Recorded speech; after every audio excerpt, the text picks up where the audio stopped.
Most bankers aren't ready to help you until after their third cup of coffee. But with Central National Bank's after-hours service, you don't have to wait for the bank lobby to open to get help. You can contact us from 6 to 8:30 in the morning or from 5 to 10 in the evening, and we'll connect you to a real, live, local person who can answer questions and fix problems 7 days a week. Bank different. Bank Central. Central National Bank. Member FDIC. It's done. Connor McDavid! It's not real! The goal of the year, Panarin! part of the past. The celebrations, forgotten. The history, Vegas Golden Knights! history. We're back to a blank slate. Clean ice. All that matters now is what happens next. The Stanley Cup playoffs. Eastern Conference Final begins Wednesday. Has the moment still passed? Are we okay? I'm ready to get started. Yeah, okay. Well, away we go. Hey, what's up, Blazer fans? Welcome to the Blazers Edge podcast. I am Tara Bowen-Biggs, joined as always by Blazers outsider Danny Marang. Hello. How are you, Tara? Good. How are you doing tonight, Danny? Okay. Are you looking at a calendar with all sorts of free nights coming up? Yeah, that I literally I ran over to my parents the other night and they're like, "Hey, so what are you gonna do with all this free time?" And I'm like, "What are you talking about? I have no such thing. That doesn't exist. I'm very, very busy the next few days. I want everybody to believe that I'm just incredibly busy, and then I just curl up on a ball and just rest for the next 5 days." I am super excited that the Blazers have all these days off because I love it when they get to practice. What do you think they're going to practice on? Actually, let's talk about the highlights from the last few games of this week, because I think there was quite a bit that we could take away, at least from the games against OKC and the Jazz. And then you can tell me what you think they're going to be practicing. We're talking about practice? Yeah, we're talking about practice. When are we going to retire that as a knee-jerk reaction every time someone says practice? Because it's just like it's one of the best lines of all time. That in playoffs. Not yet. Hold on to the playoffs. We got a couple. No? Got to get through a couple more months first. Okay, so I'll let you do the practice thing one more time. Okay. Practice? We're talking about practice? We are going to talk about practice, but first, let's recap how the Blazers played against the Jazz. Now, at the end of the last podcast, we had been talking about Nurkic and about how well he'd been playing, but he had played against some teams that, let's say, weren't the strongest in the league, and we were looking forward to seeing how he did against Rudy Gobert and Steven Adams. So, what did you think? Well, I mean, he had the precursor game he had against the Pelicans. They Pelicant in that game. How the mighty have fallen. Yeah, well, I mean, he had 15 and 12 in that game, handful of assists, and he came out against Utah 22, 8 and 7 with 6 blocks. Like he was, and the thing was, he was not good to start that game. And then he had that absolutely dominant third quarter where the Jazz didn't know what to do with him. Every Jazz beat reporter, local guy, national guy who was watching that game was sitting there like, Jusuf Nurkic is single-handedly beating the crap out of the Jazz. And everybody was just stunned by it. Like they didn't know what to expect from that or what exactly it was. And it was nice to see Nurk really get after it there against top-notch competition. His teammates to reward him and go through him. He had, 18 points in the quarter? 17 and 4 blocks in the third quarter. So, I mean, that's getting it done on both ends. Mm-hmm. And 2 of those blocks were on Gobert dunk attempts, where he just met Rudy at the top. And it was like, okay, this is the measuring stick. If this is the guy you're going to be, this is the guy you have to be regularly. And I think the more he does this kind of thing, and we see how it's a nightly kind of staple, I think this sounds weird, but I think we get used to it. And I think we should. And I think that is the next step for Nurk, in that he can't have these games like he had against the Hawks, where their competition is incredibly subpar, and he looks like he's just kind of snooze walking through it. You know what was so great about that Hawks game, though, is I had total confidence that he was going to wake up at some point. Last year at this time, I would not have had that confidence in him. And when the Blazers are struggling, there's almost always a time that you can pinpoint where they woke up, and it almost always starts with a Nurkic block. And then they tear down the court and they're able to score. And once that happens, once he jumps up and gets that block, it's like, engage. Like it's funny Deckard when says. He jumps up, because he didn't jump for what felt like the first quarter and a half. Like he was flat-footed and like unwilling to like jump for a layup or jump for a block or jump for a rebound. It's like, hey, big fella, hey, there's a game going on here. You want to go ahead and jump for us, please? But no, I think you're spot on. I think he kind of motivated himself with the defensive play. Yeah, well, when he gets up off his feet and when he tears down to the other end, that's when you know that he's started. Because he jogs around. I think he does a lot of, so much of the way he plays mirrors the way Damian plays. And Damian, like, I'm not saying either one of them are lazy by any means, but they both at the beginning of the games tend to be pretty laid back and observant about how things are going. And Damian very much is like that. He's observing who's hot, who needs the ball tonight, who's going to be able to get it against whom, how are the matchups. Damian's kind of sitting back and observing all that, which is why we have so many of those halves where he only has 6 points in the first half. And Nurkic sometimes does that too. In many ways, he mimics Dame, and I think he kind of does that sort of casual start and like, no, Jusuf, honey, you're the one that he's watching to see how engaged you are from the beginning. You gotta start from day one. But he's getting there, and you can always see that like the light bulb goes on. And he's like, okay, here we go, here I go. So I gotta say one more thing about that game. I loved Nurkic's stat line because he had 22 points, 8 rebounds, 7 assists, 6 blocks, 5 turnovers, and 6 fouls. So he technically had a 6x5 if you count fouls and turnovers. Yeah, it was. I guess I'd say he was everywhere. It was quite the performance. I mean, if you take away those turnovers, that's probably his second best game of the season, productivity wise. Just hitting every column. 8 rebounds, 7 assists, 6 blocks. Yeah, sign me up for that. Yeah, and he did have one quote after the game where he said, I'm growing up here in Portland and I realize that every quarter is new and gives you another chance. And I absolutely loved that attitude. He's just doing everything right for me these days. Well, I know he's trying to do everything right and I respect it, but I am going to hold like the just never-ending side-eye at him for I was not hunting the triple-double. When the entire locker room after the game is like, yeah, no. We were talking about he was on his 8th, 9th, and how we're going to get him those assists. Like, come on, man. We all knew. I want to see that interview, the whole thing in context before I hold him to the fire for that one, because at the beginning of the game he wasn't hunting for a triple-double. It was just at the end where it became clear that it was close. It was Brooke asked him if he had any idea, and he's no.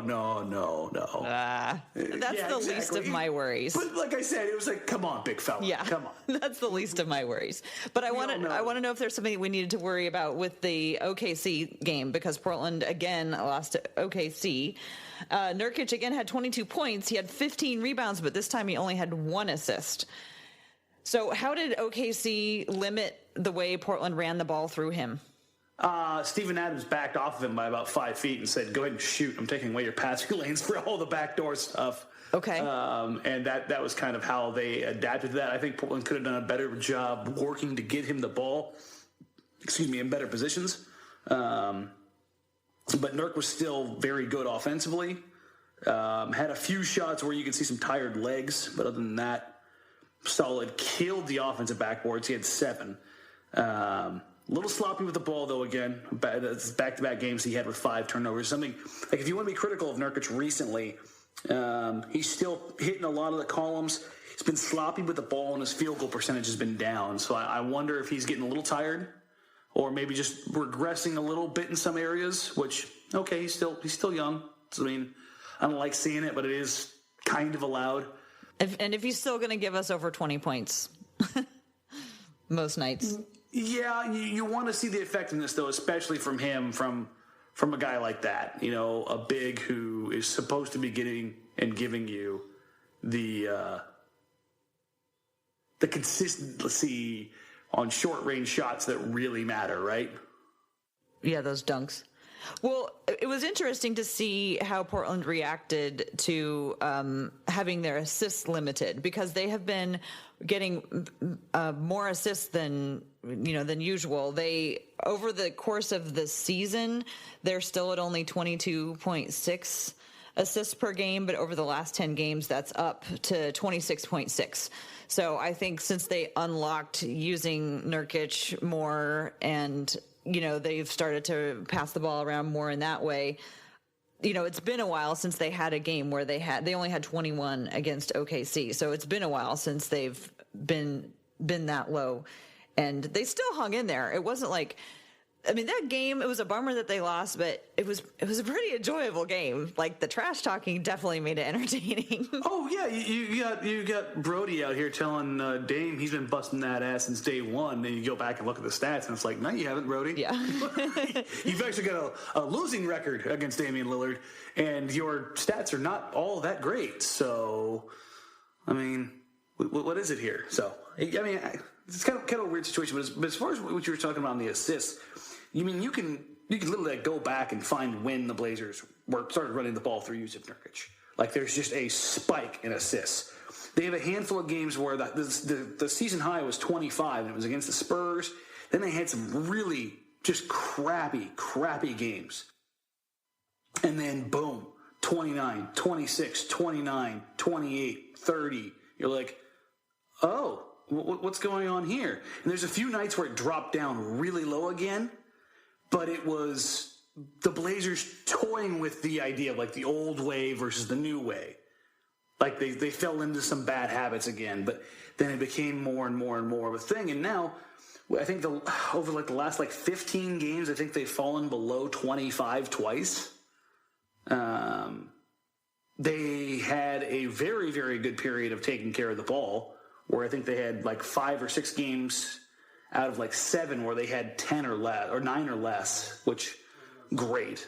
But again, recently, 19, 17, 20, they're a little sloppy with the ball. I'm thinking at this point in time, it's probably a good thing that the All-Star break is here. It's probably a good thing that the Blazers are playing 2 games in 9 days. Wait, we got a whole month until the All-Star game break. But no. They do have a rest. Well, that's what I mean. This is there's a lot of rest coming their way. Mm-hmm. And so I think it's probably a good thing, because some of the issues that I've seen lately seem like it's mostly due to tired legs and just kind of dragging a little bit, right? Mm-hmm. Yeah. Well, and rightly so, because their schedule, as we've talked a million times before, has been quite intense in terms of just every other night and back-to-backs and full travel and all that stuff. So yeah, it's unsurprising that they would be tired right now. Do you want to say anything about the other 2 games? Phoenix, move along. Neither one of those games matter, realistically. I think that if you're Coach Stotts, you probably want to burn the game tape. Even in wins, they were not good games. The Atlanta game, I thought it was important in one respect.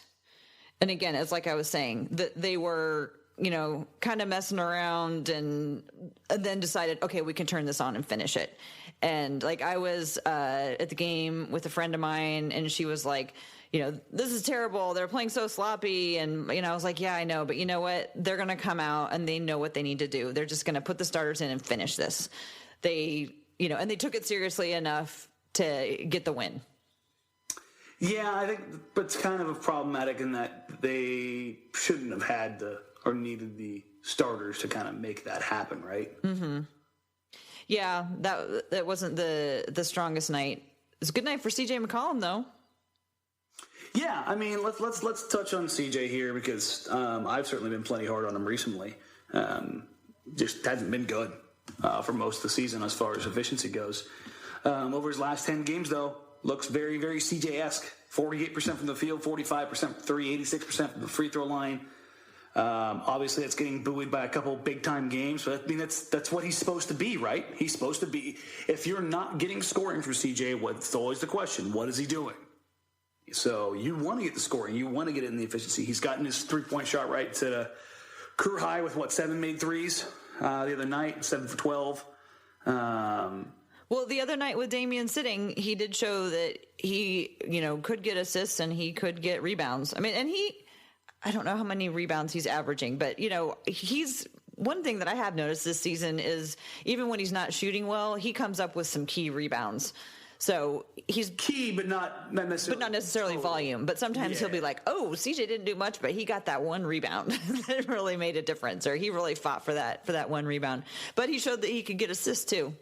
And the thing is, though, that's something you want to say about a guy who's like 6th or like 8th on your roster. You don't want to say that about the guy who's supposed to be number 2, right? In terms of rebounding, or no, just like. Well, he didn't do much, but he did give you that one. Yeah, okay. You get that from your role player, I hear you. Like that's you don't want that out of your number 2 guy, and I think that's what a lot of people were kind of worried about this season. Like, hey, beyond the lack of scoring, what else are we getting here? And he has been good, and I kind of balance it like this kind of tightrope when I talk about CJ because everybody thinks I hate CJ, and you know this, and I know this it's not true. I just don't think that him and Dame fit together. I think that CJ would run his own team incredibly well, and I think the Hawks game was like the perfect personification of that. Because when you look at CJ there, you can see that he can play make, he can pass the ball. I mean, he's effective as can be, and I just it's really weird to see it. I don't know. You know what I mean? Well, I mean, yeah. So, I mean, and it's probably hard for him to experience it because he's all along known that he has more skills, and that he's always said that he's satisfied playing alongside Damian Lillard. But he's also, said that, like, I have a lot more skills. I've, been a point guard and, he's not playing point guard.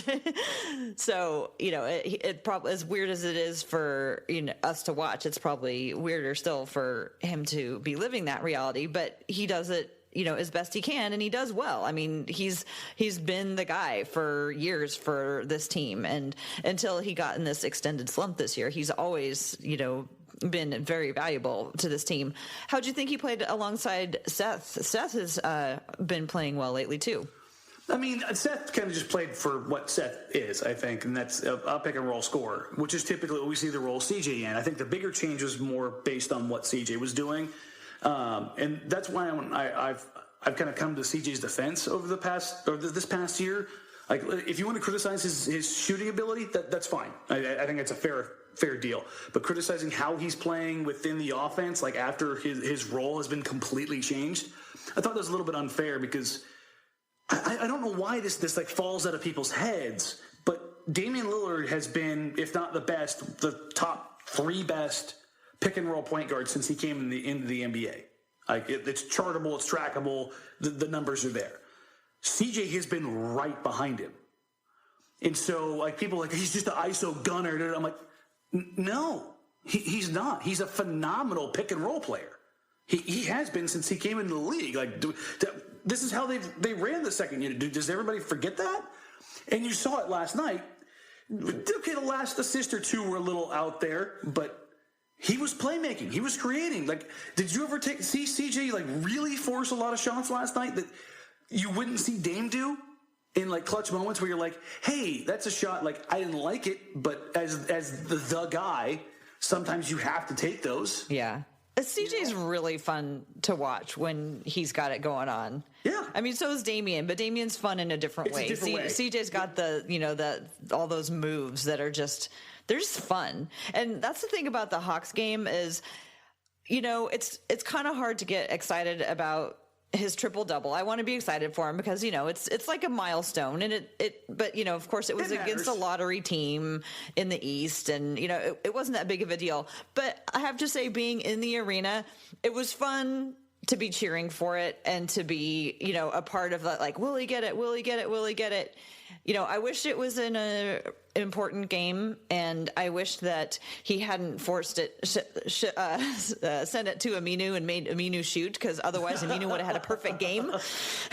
But I'll forgive him for that.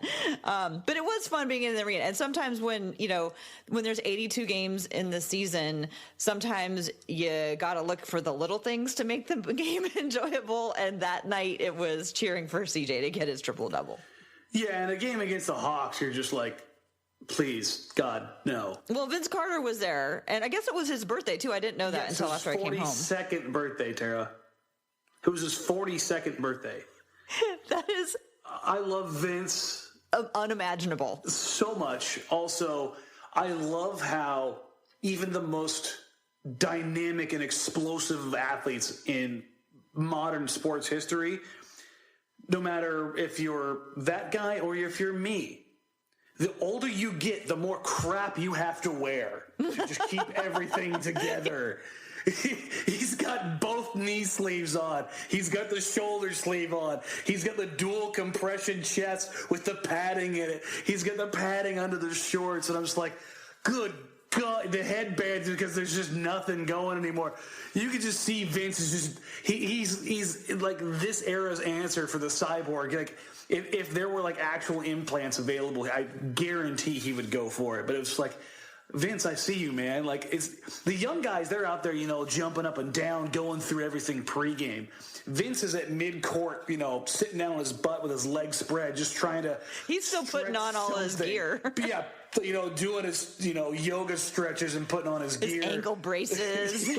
Locking it up. It's funny, because, if you're old like me and you have the same kind of issues, like, when you're a kid, you remember just going and hooping, and then... I don't need to stretch. Now I get to the gym, I sit down, put everything on, and stretch for 25 minutes before I get in there. And I was looking at Vince, just like, you're my hero, Vince. You're still doing it. I love it. Yeah, that was fun. Well, there's a big question that I've heard on a lot of Blazer fans' mind these days, and that is... touched on a little bit, Harkless versus Layman. Who should start? Yeah. So just so happens I wrote about this. And then Moe Harkless had his best game of his career, or his season, excuse me, here in Portland. I was like, perfect timing, Mo. Appreciate you. So what were your arguments? So let's just get the nuts and bolts of it. I don't entirely dislike Mo. Entirely. I say entirely. You mean as a starter? As a player. In general, because I know a lot of people think that I don't like Mo. My frustration, my irritation rises from the fact that Mo could literally be everything this team needs. And we saw a good chunk of it against the Hawks. Like, oh my God, look at this guy in transition. Look at this guy being a defensive pest. There were so many things you're like, if this guy was here nightly, phenomenal. But the consistency, that's the problem we run into with him. And what I was seeing and what I was getting from Jake Layman was, what was there no matter what every night? Consistency and effort. It was just like, there's no moping, there's no pouting, there's no stories about how he feels like he's being taken out of the offense. None of that stuff. And it's consistency and effort, but he doesn't score a lot every night. He's fairly up and down in terms of scoring. Who, Jake or Jake? Oh, yeah. But we're also talking about what we've seen from Jake and with him getting a bigger role within the offense, what's happened. Mm-hmm. That he's stepped into it and taken advantage of those minutes that he's getting. Yes. And one of the things that I said in my article was simply, like, if you can track Jake Layman's profile of how he plays, and I'm not saying he's these guys, but when I watch him, this is what I think. I think he looks like Reggie Miller. He looks like Ray Allen. He looks like J.J. Redick. He looks like Kyle Korver. Guys who work off screens and run endlessly. Like, there's a certain profile of those guys when you just watch them play, regardless of how those guys are as shooters. And Jake is not on that level. But there are usually only maybe 10 guys in the league who run with that kind of efficiency and also are able to hit shots from multiple levels. So the difference between, Jake and those guys, obviously, is that, especially between Korver and Redick, is that when was the last time either one of those guys dunked, Tara? I think it's probably been a while. It's been a while. Like Korver had a dunk the other day in a game, and he was getting a bunch of stick for it. It was like, well, yeah, I get it. It's been a while. Jake is obviously a much better athlete in that regard and not quite the shooter. But so I set out to track this whole idea of like, what profile does he look like? And the more I looked at it was Harkless looked like more offensive-minded players when he's the defensive guy, right? As far as like his movement profile, guys who are spot-up shooters and not really moving off the ball a ton. Okay. So what you're saying is that Moe is more likely to run to his spot and wait, while Jake is more likely to run into space to receive something. Yeah, no, it's that's pretty much it. Yes. So the idea here is that what is more needed with this team, and I think really almost every team is going to say this.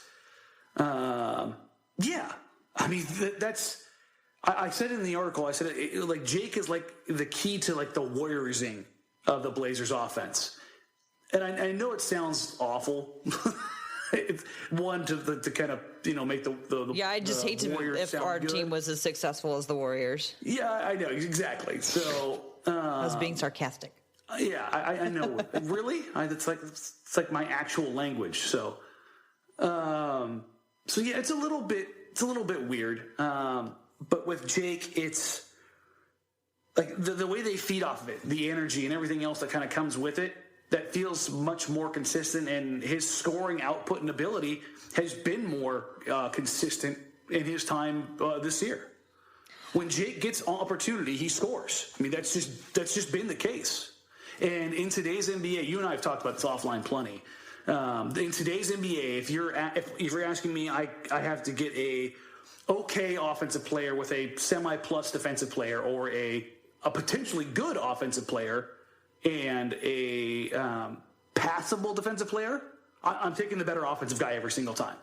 In today's NBA, that's just the reality I think that it's come to. Well, it's not obvious, like which one it should be. I mean, I think that's why this is a good debate, is because I don't think it's obvious.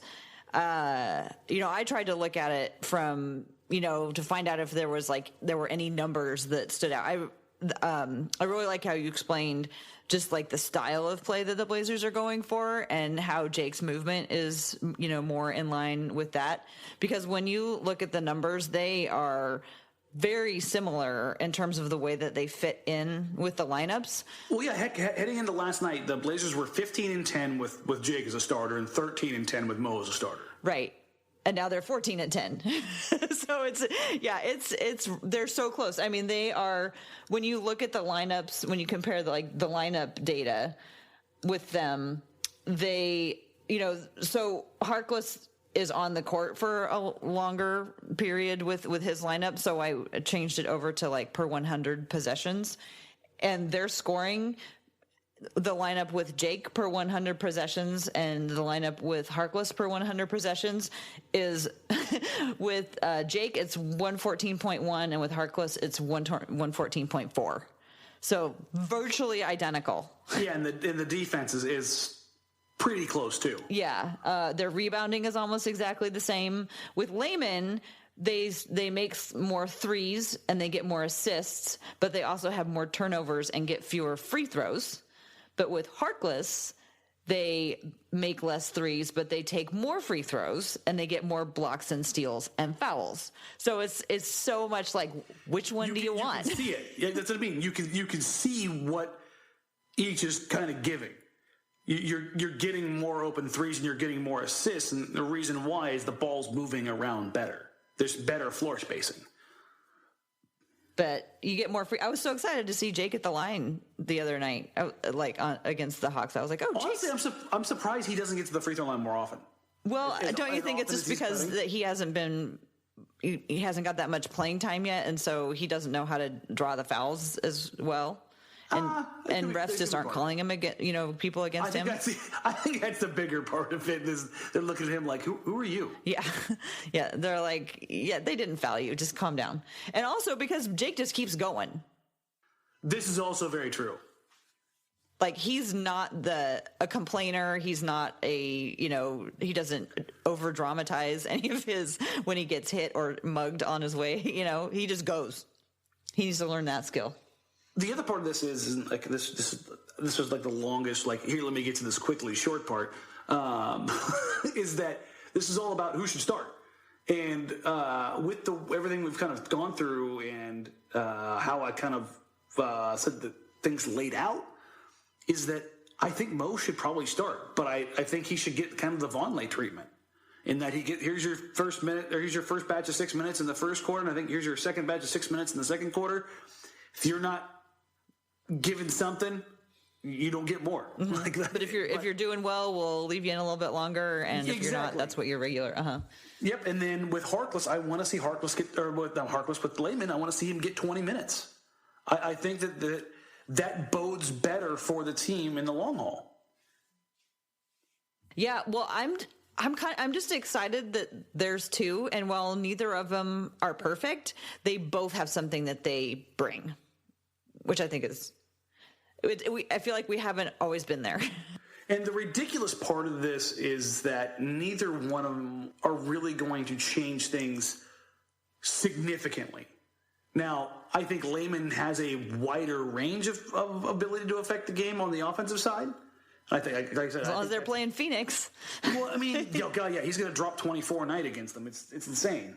But I know I keep coming back to this, but in today's NBA, the guy who could potentially how many guys on this team do you think could do what Jake has done twice already this season, which is just go for a 20 spot in a quarter? Well, on this team? Yeah. I mean, Lillard can. Yeah. I think Nurkic can. That's true. Nurk does have that weird potential for a big man without him. Yeah, and CJ can. So this is the fourth guy who can, which is fine. I was just thinking more along the lines of Damian and CJ. And then really league-wide, there aren't a ton of guys who have the propensity or ability or have shown the ability to get you a 20-piece in a quarter. Like, that's a difficult thing to do. And Dame has said this multiple times that in practice, he's a guy that is just nuts. So it should be interesting to see how this whole thing plays out this season. Well, moving on, because I don't know where I fall on that one. No, you have to pick one. You can't. No, I don't have to pick one. You can't. I'm not the coach. I don't have to pick one. You can't team mom this away. Come on now. So there's been some more rumors about trades to Portland. I'm going to distract you with your favorite topic. Rumors and trades. Oh, goody. It's a small one, but I think it's very interesting. It turns out that small. The Grizzlies, who have made it known that they're looking for offers for Gasol or Conley, are actually getting interest from teams for JaMychael Green and Garrett Temple. And Portland was mentioned as one of these teams in the Sporting News. So, yeah, I mean, if what do you asking think? For anybody, they're asking about Temple. You don't think they're asking about Green? They don't know that Neil Olshey hasn't heard my plea that the Blazers need a guy named Green? I mean, that's kind of what I was hoping for here, is that we could continue that pattern. But no, it could have been JaMychael, sure. It would not make a ton of sense. Well, so tell me why Garrett Temple makes more sense than JaMychael Green. If they're looking at somebody for a long-term possibility, I mean, realistically, that's what I'm looking at. Do they want to give a guy like Seth Curry more time? Do they want to? Are they looking at moving one of the other guards? It's just a weird place that Portland always finds himself in, that they don't have enough guards. It's mostly tongue in cheek, but it's just like at some point in time, it's one of those strange situations. Or maybe they're just reaching out to Garrett Temple right now to see if he'd be willing to sign as a free agent next year after they lose Seth Curry. Oh, just kind of reaching across and handshaking and saying, "Hey, let's get to know you." Yeah, I mean, there's no real truth to that. But like I said, it's mostly tongue-in-cheek because I see these kind of deals and I'm like, this is not cool. give me something cool, please. I want cool guy deals only here. And does a cool guy deal involve anybody from the Grizzlies? Conley? No. I mean, sure, if we didn't have Damian Lillard. Yeah. Because they certainly don't want to pay, $30 million a year for him to sit behind Damian. That wouldn't make any sense. For pure basketball reasons, seeing Conley go to a team like, I even hate admitting this, like to the Lakers.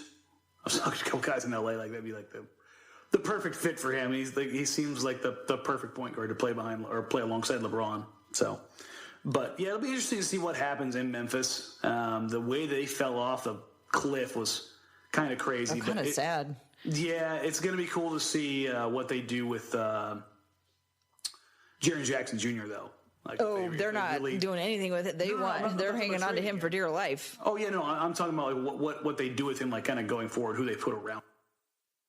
So why are you just absolutely sure it's not JaMychael Green? I'm not absolutely sure. Like I said, it's mostly tongue in cheek. It's just one of those things where if they're looking at JaMychael, it's probably as part of another trade package.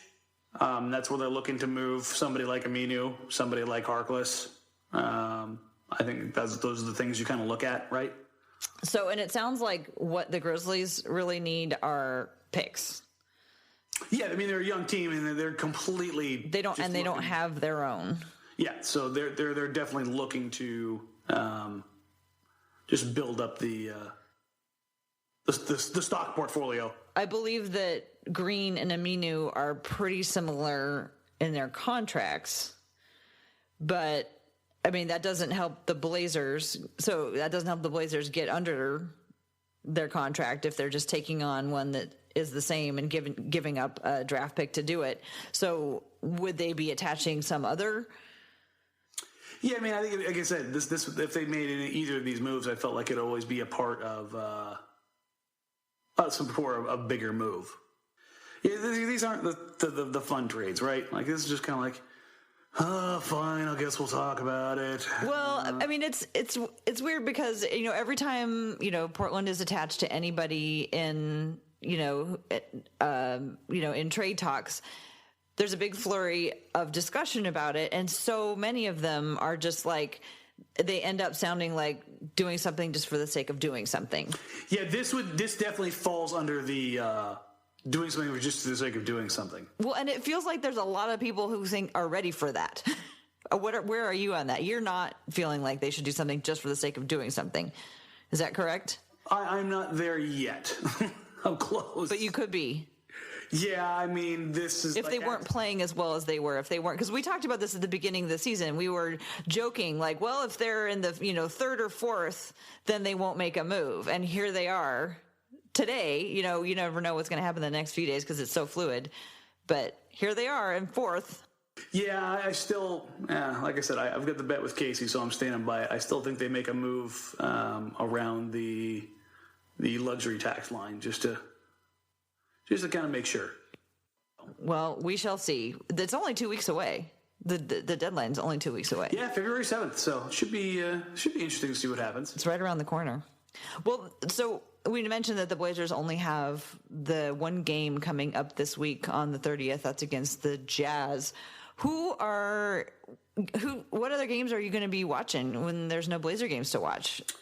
I'm going to sit back. I'm going to probably spend some more time watching a lot of the rookies. Okay.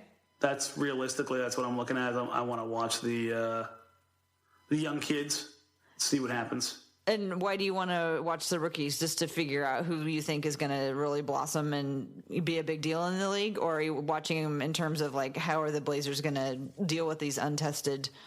Mostly for my own selfish reasons. Just because I haven't had a ton of time to just really to watch the young kids. Don't get me wrong, I love doing the show, but sometimes I don't get to like sit back and really look at opponents the way I'd like to. So this is going to give me that opportunity, which I'm sure these are all things that my girlfriend probably wants to hear me say. I'm going to spend my time off watching more basketball. Yeah, good thing she doesn't listen to the podcast. She's a very, very brilliant woman. Well, there's several teams that the Blazers have pretty much finished playing for the year. Like, this will be it for Utah. Which is crazy. What? Which is crazy. I know. But that also means that there's teams that the Blazers haven't seen much of coming up in the second half. We've got Brooklyn. I think there's only like 3 teams they haven't played. So it's like a weird mix, too. When they're going on that big, long road trip. Stupid long road trip. That is one of the most obscene things I've seen for the Blazers in quite some time. Every time I look at the schedule, I'm like, ugh. Even if the teams are not good on that trip, it's so long and covers so much time and distance that it's like, Well, some teams have been doing some. I mean, isn't it the Spurs who've been doing it for years during the rodeo? Yeah, they prepare for that kind of thing, though. You know what I mean? Mm-hmm. Well, hopefully the Blazers are taking a page from their book and some of the things that they've learned after having done it for years. Because that Texas, what is it, the rodeo or whatever, that comes to town and they go on like a 2-week road trip. Yeah. So maybe there's something. Maybe they learned something on how to do that. The Blazers are on the road from February 21st till March 5th. I'm going to be at that March 5th game. They're going to be so tired, but I'm going to be there cheering for them. But the reality is there's probably going to be one less of either Marc Gasol or Mike Conley. So you could get to watch a 2020 draft pick. Wait, no, you can't watch those because they haven't been drafted yet. Get it? It's a joke about they're getting a draft pick for a Hall of Famer. And with that, I think it's about time to wrap it up. All right, fine. We got Blazers Edge Night coming up. Oh, update on my pledge to... the oops have been never... I think they listened to the podcast and they were like, you know what? That is a great cause. We want to send more kids to Blazers Edge Night. And since Tara has pledged to purchase a ticket for every alley-oop, we're going to go ahead and just get 12 so far in the month of January. Yeah, that's also the, the Jake Layman effect. And Meyer's Leonard. Really? Yeah. Can we talk, before we finish, can we talk about the fact that Myers tried to kill Vince Carter? That dunk. Oh, that was such a bummer. That would have been such a great dunk if that had gone in. Vince was not about to get postered like that. Vince is like, I am too old for this. Let me just kind of grab your arm a little bit, young fella. I think Myers was kind of caught off guard by Vince, like actually trying to do something. Right. Because the look on his face was like more shock than anything else. Like, why would you do that? That would have been an amazing, amazing dunk. Yeah. No, and you could actually hear Vince had some choice but funny words for Myers when Myers was at the free throw line. It was good times. Well, Vince has earned, I think, that for sticking around for all of those years. So anyway, I am up to, let's see, 12 plus 4, 16. Up to a lot. I'm up to 16 Blazers Edge tickets so far this season, and they've got one game to go. I was trying to decide. I decided to go with makes, but then I had to face, okay, do I go with alley-oop dunks or alley-oop layups? Because they also have this category on stats.nba.com called NBA alley-oop layups, and I've decided to go with dunks, and I'm really glad I did, not just because of the fact that would be like an additional 7 tickets I had to buy, but because alley-oop layups are like the sorriest thing. Because they're like alley-oops that didn't quite work, usually. The level of incredulity there was just great. What? The level of incredulity there was just great. Like, they're just the saddest thing.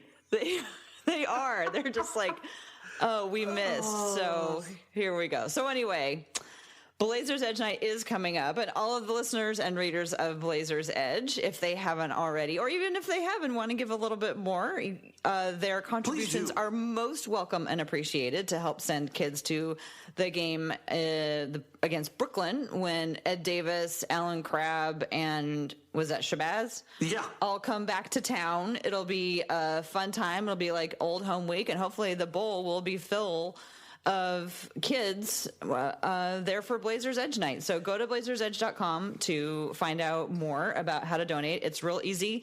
All you do is go to this website, put in a code, and say how many tickets you want to buy, and they just take it from there. You don't have to worry about anything after that. And there's also a number of somebody if you want to call. Some people like to donate their own tickets, and you can do that as well. Excellent. I don't have anything nearly as cool as Blazers Edge Night coming up. We did mention that we do have some upcoming games here in the next couple weeks that are on ridiculously early. So Blazers Outsiders will be having a nice little breakfast and pajama. Yeah, are you going to do an episode in your jammies on February 10th? Yeah, no, that's definitely happening. We're like mimosas and brunch, and with fuzzy slippers. That we're also having a Blazers What meetup that day. That's the February 10th.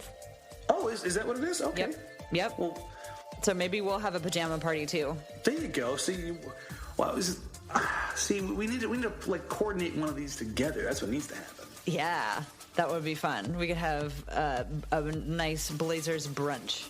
Yeah, nobody believes me that I actually have giant Blazers fuzzy slippers, but I have giant Blazer fuzzy slippers. Dan, we could be coordinated. It would be great. Nobody would be able to pick us apart, I swear. All right, folks, we're going to go ahead and wrap it up here because this is going off the rails very quickly and into very, very weird places. For Bowen-Biggs, I'm Danny Marang. You can catch me on Blazers Outsiders pre- and post-game show on NBC Sports Northwest. Social media at DMarang, at DMARANG. Tara, let everybody know where they can find you. I am at TCBBIGGS on Twitter, and you can also follow the Hoops and Talks podcast at Hoops and Talks, and we'll have an episode coming up here pretty soon. All right. Well, that's it for us. Thanks for listening, and we'll catch you guys next week. Bye.